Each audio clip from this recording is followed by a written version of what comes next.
Hello everyone, welcome to this challenge zoology notes. आज के इस वीडियो में आपको बताऊंगी माइक्रोस्कोपी के बारे में। ये जो टॉपिक है एग्जाम में आपका शॉर्ट नोट में पूछेगा, मतलब कि 7 मार्क्स का जो क्वेश्चन होता है शॉर्ट नोट, उसमें माइक्रोस्कोपी को पूछा जाता है।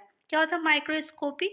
Microscope is an optical system design for the study of object not to be seen by the unaided I.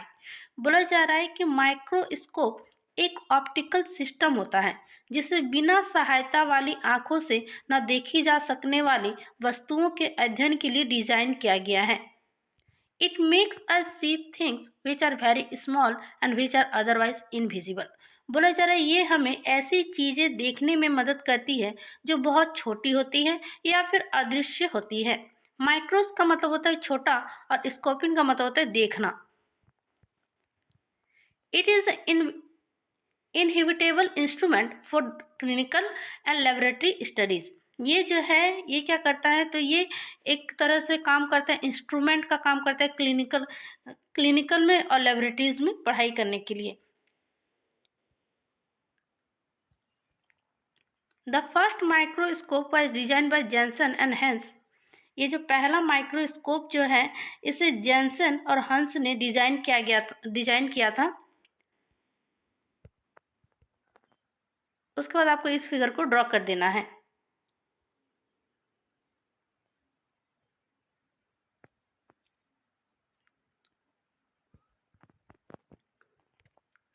Janssen microscope is a compound microscope. It is the first microscope. It contains of two tubes fitted one inside the other. Its magnification is 9 times. बोला जा रहा है Jensen का microscope एक मिश्रित microscope था। ये पहला माइक्रोस्कोप है। इसमें एक के अंदर एक दो ट्यूब लगे होते हैं। इसका आवर्धन जो है वो 9 गुना होता है।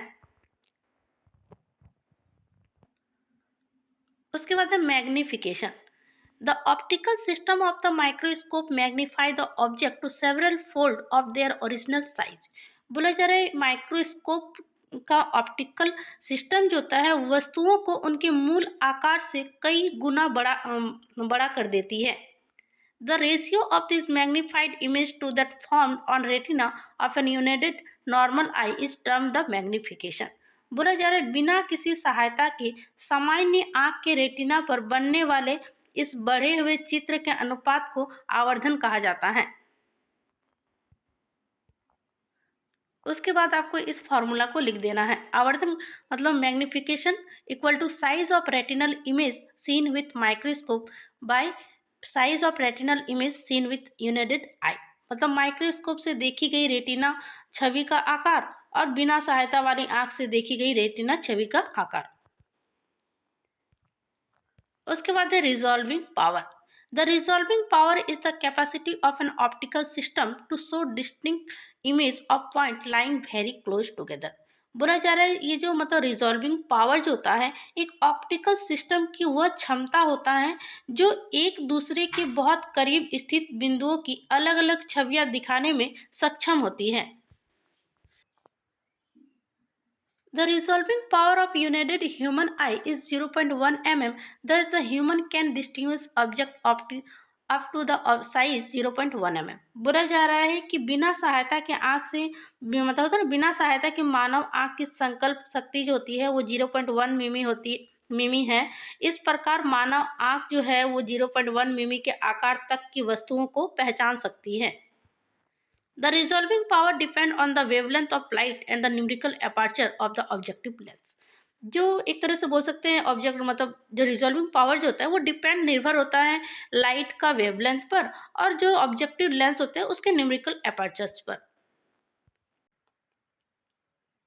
The limit of resolution is the minimum distance between two points resolvable as separate point when viewed through lenses. बोला जा रहा है कि जो एक तरह से बोल सकते हैं कि जो मतलब लिमिट होता है रिसोल्यूशन का जो लिमिट होता है वो दो बिंदुओं के बीच की न्यूनतम दूरी होता है जिसे लेंस के माध्यम से देखने पर अलग अलग बिंदुओं के रूप में देखा जा सकता है। इसका फॉर्मूला है लिमिट ऑफ रिसोल्यूशन का 0.16 वेवलेंथ डिवाइडेड बाय एन, जिसमें कि एन का मतलब होता है न्यूमेरिकल अपर्चर्स और इस साइन का मतलब होता है wavelength of limit used. Light eat, sorry, बस यहाँ तक लिख दीजिएगा, हो जाएगा।